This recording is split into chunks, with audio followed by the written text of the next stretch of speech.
Olá! Hoje você vai estudar sobre as bases introdutórias em neuroanatomia. O sistema nervoso pesa em torno de 2 quilos, representando em média 3% do peso corporal. Ele é responsável por regular e comunicar a maior parte dos tecidos corporais. Além disso, é referenciado como um dos menores e, ainda assim, o mais complexo entre os demais sistemas do corpo humano. A filogênese do sistema nervoso faz referência ao que consiste na origem e evolução dos seres vivos, desde as formas mais simples até o aparecimento das formas mais complexas. Esta correlação é importante tendo em vista a necessidade do sistema nervoso em fazer ajustes contínuos, tendo em vista o meio ambiente. Partindo deste pressuposto, nós identificamos 3 propriedades importantes. A irritabilidade, que corresponde à função sensitiva, ou seja, à percepção inicial, a condutibilidade, que corresponde à função integradora, que por conseguinte elabora a resposta, e a resposta propriamente dita, que vai até o órgão efetor, faz referência à contratilidade. Em bases gerais, considerando a filogênese do sistema nervoso, nós identificamos inicialmente os animais unicelulares. Esses animais unicelulares estão sendo representados neste contexto pelas amebas. Uma ameba possui as 3 propriedades citadas anteriormente, entretanto, com uma interface rudimentar, ou seja, ainda não há especialização nas ações. Nestes animais, tanto a percepção quanto a integração e a resposta, elas acontecem em nível superficial. Os poríferos são animais multicelulares simples que apresentam as 3 propriedades citadas anteriormente e nós identificamos uma célula muscular primitiva. Esta célula muscular primitiva, apesar de ainda ser encontrada em localização superficial, já apresenta uma parte especializada para contração e outra periférica que desenvolveu a irritabilidade e a condutibilidade. Essas células musculares respondem à contração, fechando os orifícios das esponjas quando a água penetra. Os selenterados são animais mais complexos, eles possuem as 3 propriedades, entretanto com uma maior especialização. Nós exemplificamos com as anêmonas do mar. As anêmonas possuem receptores nas extremidades dos seus tentáculos e utilizam essas extremidades para captar o alimento, levá-los até uma região central um pouco mais profunda para que eles possam ser ingeridos. Ou seja, o alimento é levado até a boca. Portanto, neste momento, a célula muscular já é identificada em localização mais afastada da superfície, assim como o corpo neuronal e as suas projeções constituintes. Nesses animais, já é observado um sistema nervoso difuso, ou seja, um sistema nervoso capaz de enviar impulsos nervosos em várias direções. Os anelídeos são animais de maior complexidade. Eles apresentam as 3 propriedades, ou seja, a irritabilidade, a condutibilidade e a contratilidade, com uma interface aferente, integradora e eferente. Partindo deste pressuposto, nós já conseguimos identificar as vias neurais, sinapses e arco reflexo. Nós vamos iniciar observando uma minhoca. Trata-se de um animal segmentado, ou seja, nós observamos compartimentalizações. Entretanto, neste primeiro momento, nós vamos identificar somente um compartimento. Considerando somente um compartimento, nós identificamos uma ação intrasegmentar. Então, no primeiro momento, o estímulo é percebido, o neurônio aferente faz sinapse com o neurônio eferente, então este neurônio eferente envia uma resposta para o músculo, que neste caso é o órgão efetor.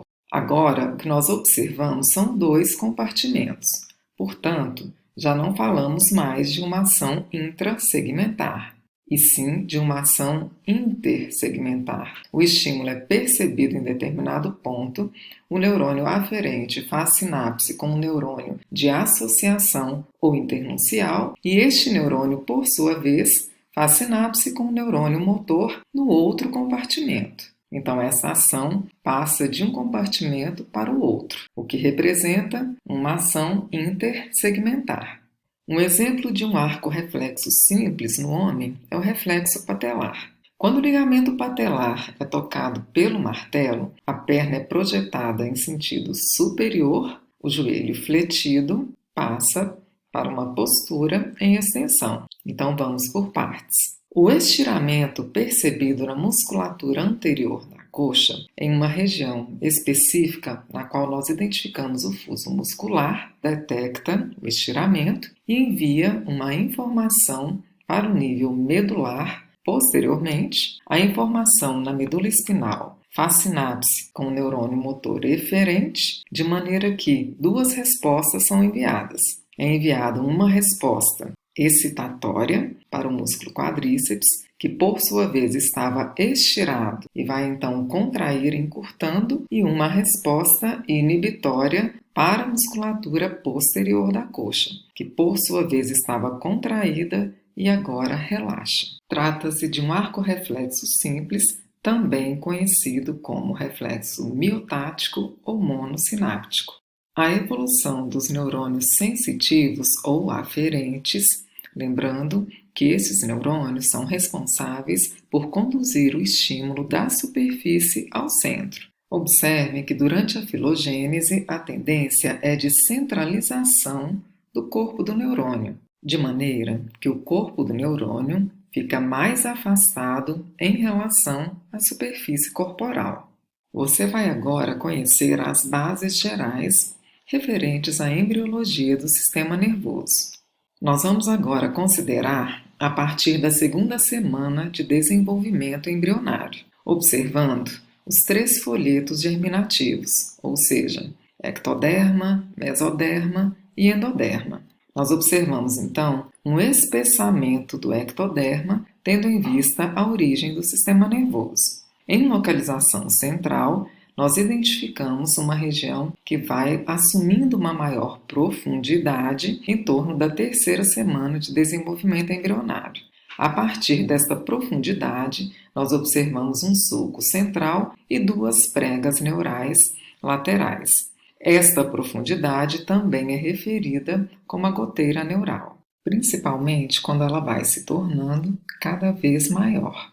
Em projeção imediatamente lateral às pregas neurais, nós identificamos a formação das cristas neurais. As cristas neurais dão origem ao sistema nervoso periférico. Em torno da 4ª semana de desenvolvimento embrionário, é observado o encontro das pregas neurais. Este encontro configura na formação do chamado tubo neural. A partir desse momento, nós observamos a formação das vesículas primárias, bem como da medula primitiva. Observando uma secção transversal do tubo neural, nós identificamos 2 regiões distintas. Uma região posterior, que corresponde à lâmina alar, e uma região anterior, que corresponde à lâmina basal. Entre as 2 regiões, nós identificamos um sulco limitante. A região posterior ou alar é sensitiva e a região anterior ou basal é motora.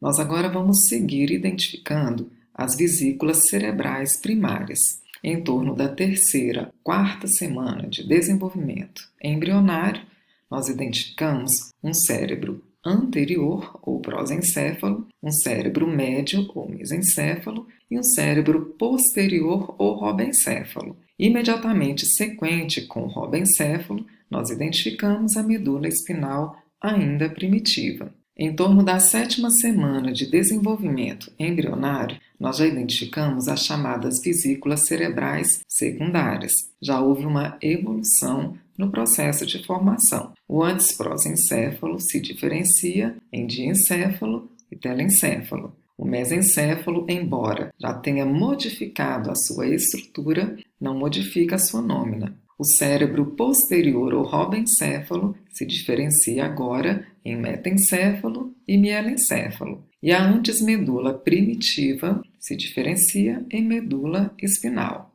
Na 11ª semana de desenvolvimento fetal, nós já observamos o telencéfalo desenvolvido e já referenciado como hemisfério cerebral. O diencéfalo está mais próximo da forma na qual ele vai finalizar o seu desenvolvimento. Em sentido inferior, identificamos o cérebro médio ou mesencéfalo, também com uma formação diferenciada, entretanto com o mesmo nome, e agora o que nós observamos anteriormente como metencéfalo e mielencéfalo, nós observamos uma diferenciação posteriormente no cerebelo, anteriormente na ponte e nesta região inferior, a chamada medula oblonga. A medula oblonga é contínua inferiormente com a medula espinal. Neste slide, eu apresento um esquema que descreve a embriologia do sistema nervoso para uma melhor compreensão. Primeiro vocês observaram nas figuras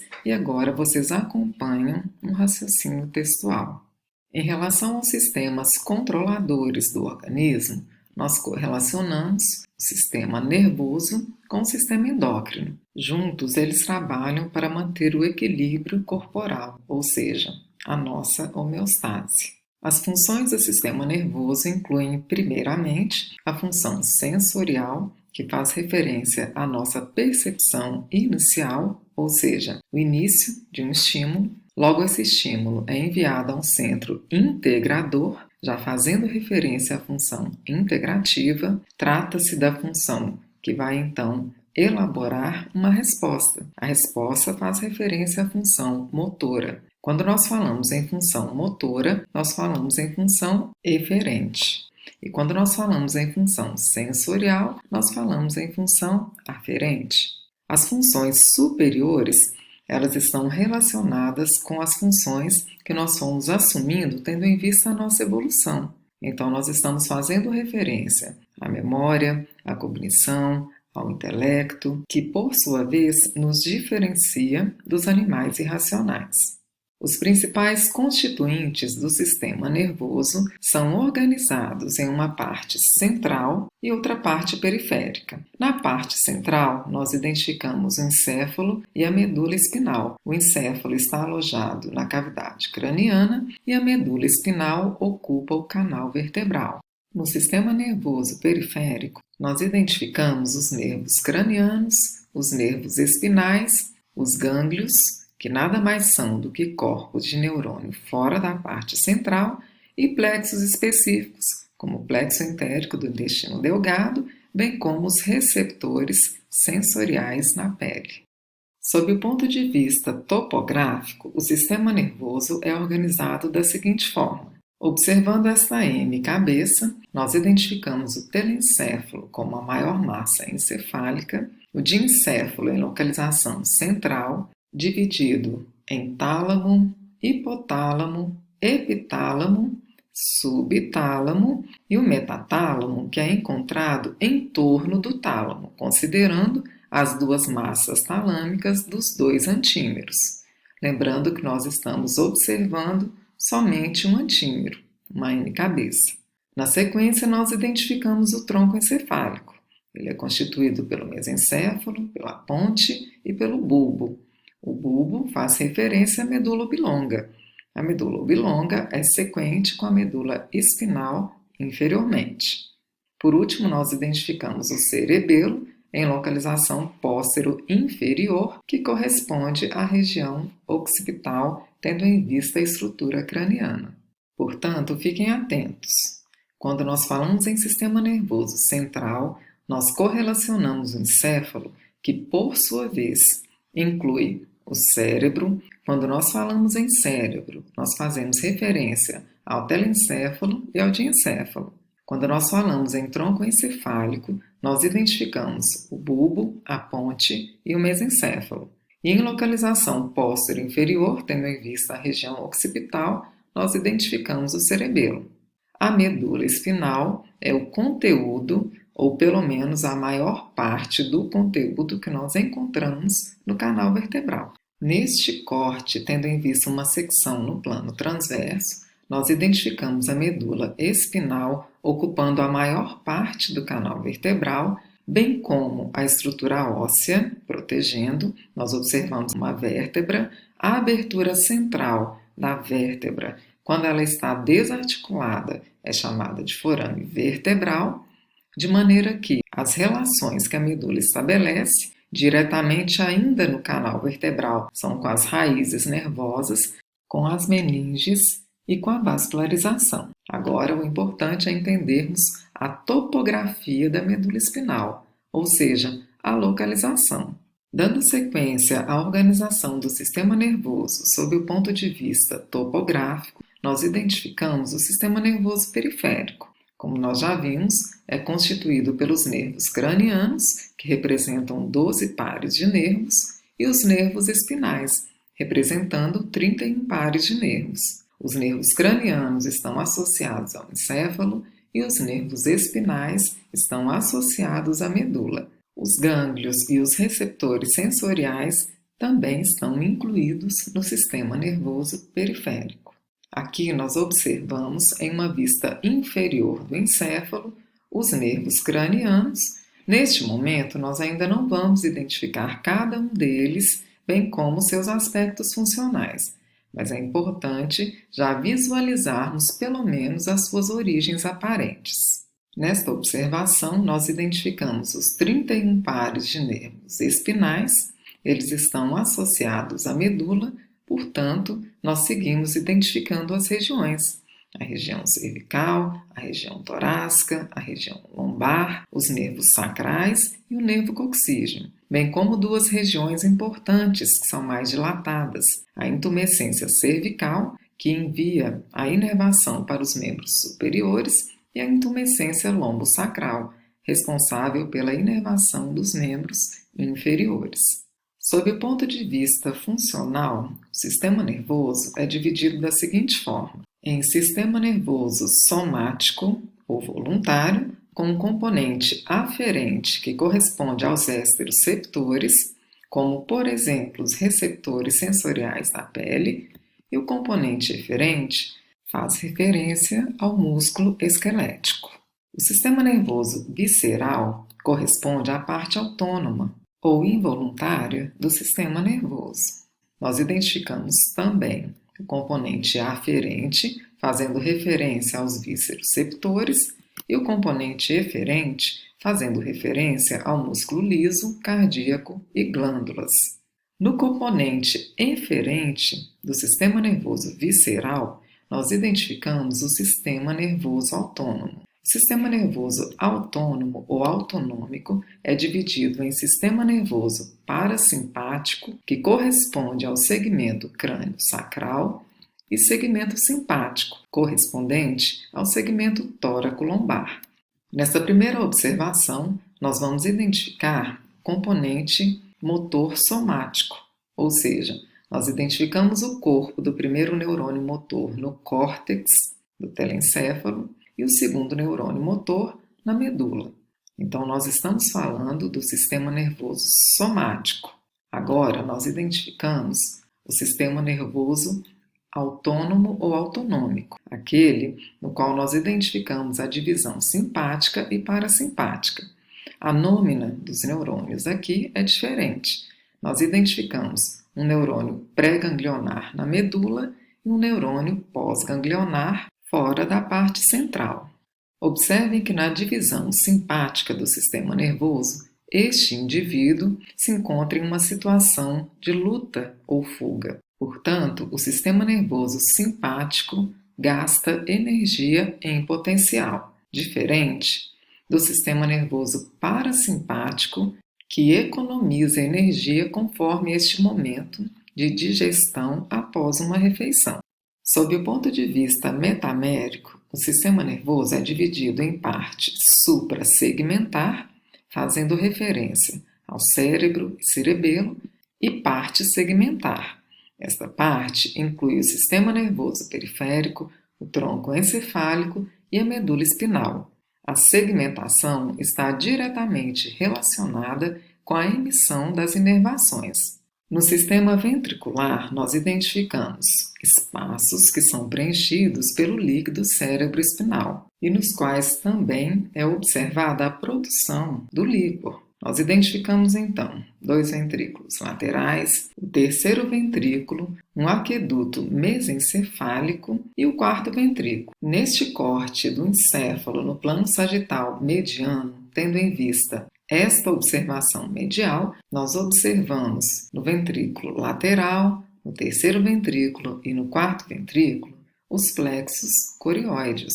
Estes plexos são responsáveis pela produção de líquor. O líquor circula no chamado espaço subaracnoide. Esse espaço subaracnoide fica entre a pia mater e a aracnoide. Este é um corte no plano frontal do encéfalo. Portanto, nós seguimos identificando os dois ventrículos laterais, o terceiro ventrículo e o quarto ventrículo. Observem que no quarto ventrículo nós identificamos duas aberturas laterais e uma abertura central. Esta abertura central é sequente com o canal central da medula. Neste canal, o líquor circula em pequena quantidade, porque observem que o retorno sempre será para o espaço subaracnoide, no qual ele vai circular, tanto em localização superior ou encefálica, quanto relacionado com a medula espinal.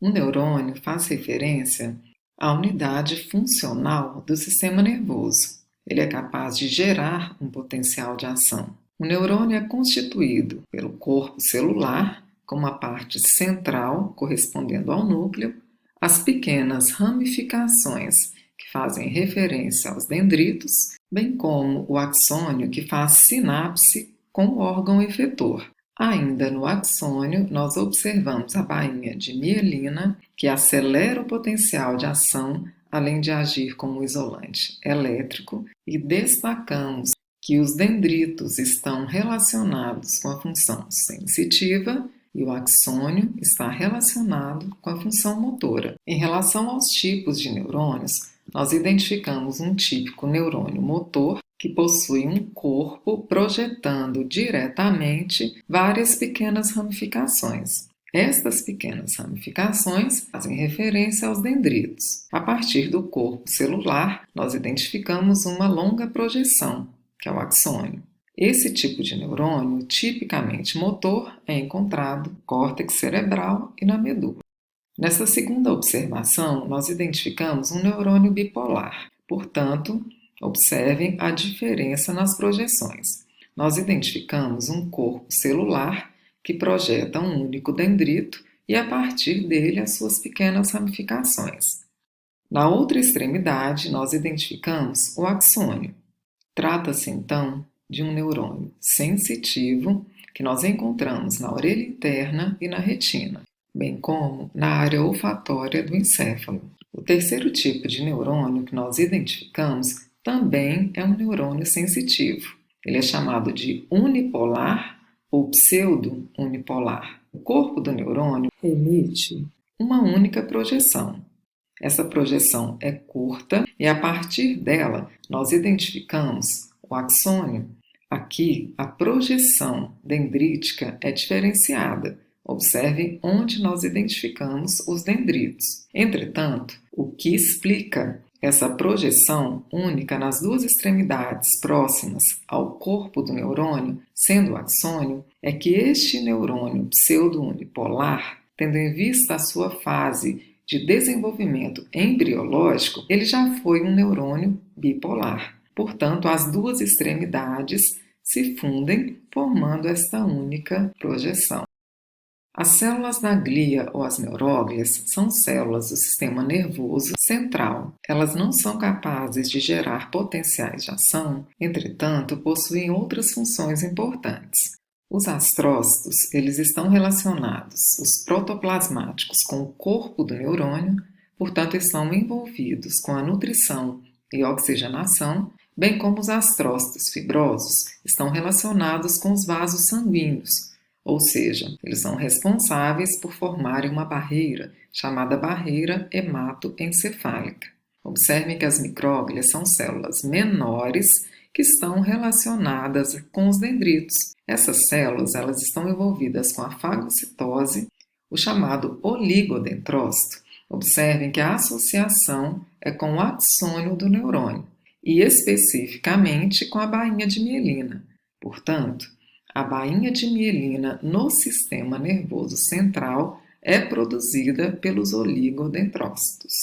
Agora nós vamos observar o axônio e a bainha de mielina no sistema nervoso periférico. Observamos anteriormente que a bainha de mielina é produzida no sistema nervoso central pelos oligodendrócitos. No sistema nervoso periférico, a bainha de mielina é produzida pela chamada célula de Schwann. Observem que aqui o axônio está envolvido pela bainha. Nós observamos o núcleo da célula de Schwann e o seu citoplasma. Nesta segunda observação, nós observamos vários axônios e envolvendo os axônios, nós não identificamos mielina, nós identificamos somente a célula de Schwann. Portanto, em A, nós identificamos um axônio mielinizado e em B, os axônios amielínicos. Neste contexto, é essencial destacarmos que um oligodendrócito pode mielinizar vários axônios no sistema nervoso central. No sistema nervoso periférico, a célula de Schwann mieliniza um único axônio. E nesta outra observação, onde nós identificamos vários axônios, a célula de Schwann envolve cada axônio, não necessariamente formando a bainha de mielina. Em C, nós vamos identificar uma outra célula da glia que nós identificamos no sistema nervoso periférico, a chamada célula satélite. As células satélites são encontradas envolvendo o gânglio da raiz dorsal. Estes gânglios das raízes dorsais são encontrados posteriormente, tendo em vista os nervos espinais. Quando nós estudamos a medula espinal, nós estudamos os gânglios das raízes dorsais. Essas células satélites, elas envolvem esses gânglios, protegem, fornecendo um suporte estrutural, além de regular as trocas de substâncias entre os corpos celulares neuronais e o líquido intersticial. Agora você vai conhecer os agrupamentos de tecido no sistema nervoso. Quando nós falamos em agrupamentos de tecidos, nós fazemos referência à substância branca e substância cinzenta, tanto da medula espinal quanto do encéfalo. No encéfalo, observando este corte no plano coronal, nós identificamos perifericamente o córtex cerebral. Este córtex faz referência ao local no qual nós encontramos os corpos neuronais. Em localização central, nós identificamos a substância branca. Na substância branca, nós encontramos axônios mielinizados. Observando um corte transverso da medula espinal, em localização central, nós identificamos os corpos neuronais, portanto, a substância cinzenta. E em localização periférica, nós identificamos a substância branca, que é constituída predominantemente por projeções axonais mielinizadas. Observem que a substância cinzenta tem localização periférica no encéfalo e localização central na medula.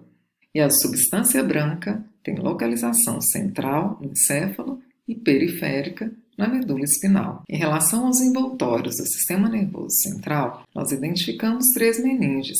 De localização superficial até a mais profunda, nós identificamos a dura mater, que é mais espessa, a aracnoide e a pia mater. Relacionando essas 3 meninges e a estrutura óssea, nós vamos identificar 3 espaços. O espaço subaracnoide, que nós já conhecemos, entre a pia mater e a aracnoide, o espaço subdural entre a aracnoide e a dura mater e o espaço epidural entre a dura mater e a estrutura óssea. E para finalizar, nós vamos identificar as extensões ou invaginações da dura mater. Entre os 2 hemisférios cerebrais, nós identificamos a foice do cérebro. Entre os 2 hemisférios do cerebelo, nós identificamos a foice do cerebelo. Na região superior, tendo em vista também o cerebelo, nós identificamos o tentório do cerebelo. E nos locais onde a dura mater apresenta duas lâminas, ou seja, onde ela é bilaminar, ela forma os chamados seios venosos. Os seios venosos são pseudoveias, por onde o sangue vai drenando até a veia cerebral magna e, por fim, para a veia jugular interna. Bons estudos e até a próxima!